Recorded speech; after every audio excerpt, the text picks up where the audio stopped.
We are very excited to go through this case study this morning. And there's a lot of stakeholders and people involved in this, so we'll get to that in a second. But the purpose of this campaign itself was Origin Energy, which we'll get into the intros in a second, had a campaign for their Movers campaign. Also, I think this might be the first of the 10 audio summits having a out-of-home provider on our panel. But we'll just do some quick intros. Sarah, should we kick off to you first? Sure. Hi, everyone. I'm Sarah. I work at Origin Energy. I look after the media and partnerships team. And Michael Whiteside from QMS, which is an outdoor business, and I'm just as confused as everyone else as to why I'm here, but we'll find out in a few slides' time. And before I give the context of our collaboration and the campaign itself, we'll just take a listen to the creative. Moving house? Find out how you could get a $200 electricity bill credit by searching Origin Energy. That's all kinds of useful. So the challenge from Sarah and her team was how can we help her and the team and Atomic 212 influence people when they're in that moment of change and on the move. So naturally, out-of-home and audio plays an awesome role in finding those users when they are on the move. And a lot's been spoken about measurement today, and I think we all agree, just talking from audio, firstly, sometimes we don't get the credit we deserve for campaigns. So for us, and it's great that there's a lot of conversation on measurement and the state of nation. I've got some notes reading it this morning. There was focus on how do we prove out ROI, how do we focus on effectiveness, MMM, not Eminem, the singer. So this is why this campaign was really important for us, because we wanted to prove out, firstly, audio, how effective is audio, and we can measure that.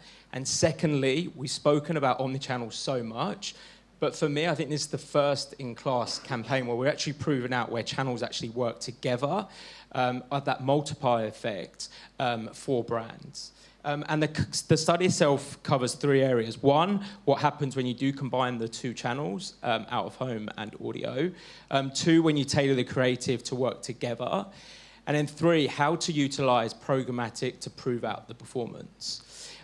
So Yahoo and Atomic, this is where the conversation started.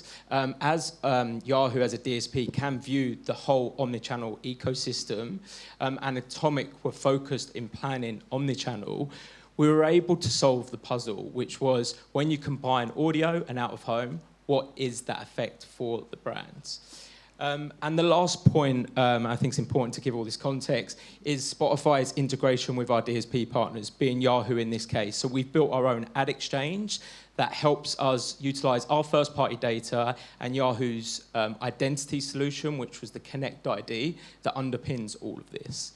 So we'll get into some questions now. Michael, we'll kick off with you first. I know your IPG days, we used to speak a lot about the effectiveness of bringing channels together. Fast forward now, you're at QMS. Why was it important for you guys to be part of this study? Yeah, so as you mentioned, now QMS, but as an ex-agency person at IPG, I don't know what they call it anymore, OMG, whatever. Sorry, actually, not whatever. But I've always been really appreciative of the synergies between outdoor and audio, but never really been able to quantify that impact through independent research. So from the get-go, we were really eager to be part of this study to demonstrate not only, to your point, the primary effect of both audio and outdoor, but also how they amplify the impact of other channels on the media plan.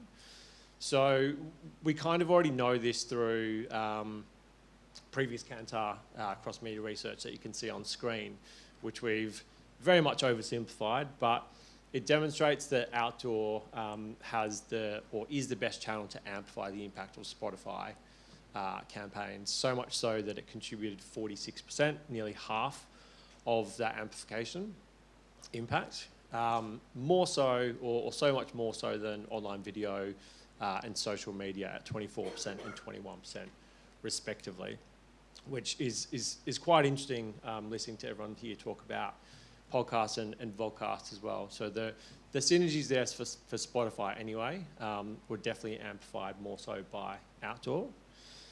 So the research that we're going to talk to today is really about showing why this is the case, showcasing the real business outcomes that it generated for Origin Energy, and also how that synergy is actually formed within Yahoo's omnichannel DSP. Awesome. And I think this conversation, and I know we're not the only audio provider talking about this opportunity for brands, it's always been theory-based. Now we've got the proof in the research, which is really exciting for the whole industry, not just Spotify. But Sarah, we'll pass over to you now. From a marketer's lens and Origin Energy, how do you guys view media? Well, everyone would know we're a commercially driven business, so media is a great way for us to drive performance for the business. And so it's integral for us that we don't just talk about brand, we talk about our sales outcomes as well. You may have noticed brand is part of everything we do. You'll see the orange everywhere in Melbourne and hopefully New South Wales, as we are here today. We have spent a lot of time investing in brand because we know it drives performance. And this year we've been able to prove it. And I think that's the best thing about this study is that working with the team, and when they came to us, all of you, all 4 cohorts, we were really excited to see what we could produce and then take that back into the business for extra evidence on why brand is so important. I think there was actually 9 different stakeholders part of this, so yeah, true collaboration there. So I guess getting into the study, Michael, go back to you here. Can you let us talk us through, I guess, what was actually tested on this study? Let me know when you want me to click. Yeah, you may as well click. So this study consisted of 2 different parts. The first was a neuro insights piece, which measured all neurometrics, including engagement and long-term memory encoding. We're going to focus on long-term memory encoding today, as you can see on screen, because that is the best predictor or the best future predictor of consumer behaviour or purchase intent, because that consumer or that audience has actively committed that brand message to their long-term memory. So in this particular study, we measured the priming effect of exposure to both audio and outdoor in a subsequent way or in an ordered fashion, and found that regardless of whether it was Spotify first or QMS first, audio first or outdoor first, there was an increase, a substantial increase in that long-term memory encoding, comparative to exposure to one channel only. The other interesting part about that is there was a significant increase over and above social media as well. So that was part 1. Part 2 was a attribution study within the Yahoo DSP. We'll go back one, sorry. Attribution study within the Yahoo DSP to activate both Spotify and QMS from a priming perspective or from an awareness perspective, and then retarget those users to re-engage and then prompt some sort of action thereafter. We're going to go into it in a little bit more detail, but what we found was the results went far beyond engagement and memory. They went through to increasing conversion rates and then ultimately increasing the volume of those outcomes for Origin. Yeah, I think that's a key point there as well. Just not thinking about audio multi-format is something that we always push at Spotify. I'm sure that other audio providers do as well. And that's really where you can drive performance and highlight these points here. And as you can see, we've kind of gone through this here, and you can see the cross-collaboration of the 9, 8, 10 stakeholders part of this. And look, this for me, and I think for all of us, is really the blueprint in how collaboration across platforms, publishers, clients, agencies, measurement vendors should work, and you can see the results in this. I think we were talking earlier, local versus global. I think this is definitely probably global first, and I know all the folks at Spotify are really excited about how did we work with another publisher. The guys in the US would never be able to do this kind of study, so it's great that it shows that collaboration across other publishers. We spoke about brand and performance. Sarah, maybe take your take on that. How do you, as a marketer and as a business, view brand versus performance or together? I think the balance is integral. So we know brand drives sales, and what was really great about this study is that when we captured the audience exposed to out-of-home and audio, our efficiencies improved by about 5 times. And in addition to that, we saw from our media mix model, although not everyone loves a media mix model, that our ROI increased 22% when they were activated together. And that's really, really great for us, because having research and data on the brand layer, more traditional formats, to take back into the business and say, hey, this stuff really does drive performance.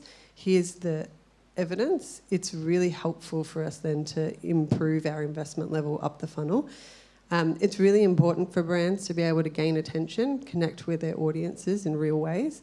And so, especially for the moves journey, it's important to talk to them on their journey where they are and follow them from the first interaction of the brand through to that conversion moment.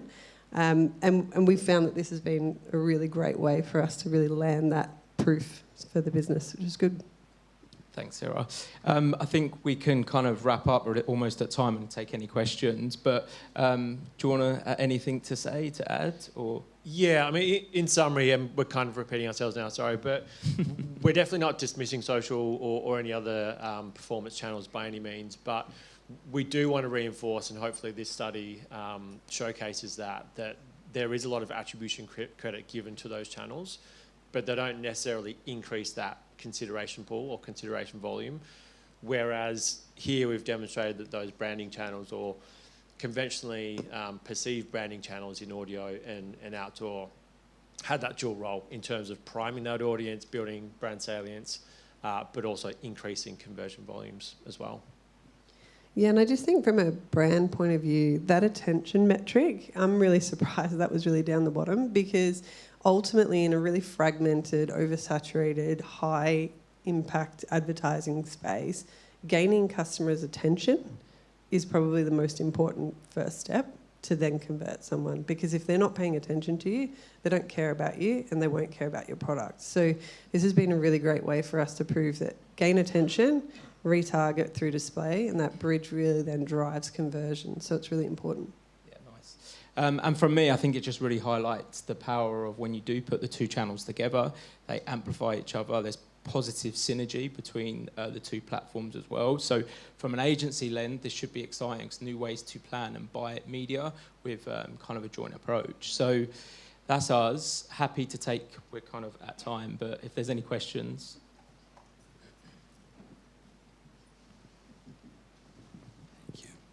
On the attention metric part, that I love to hear that.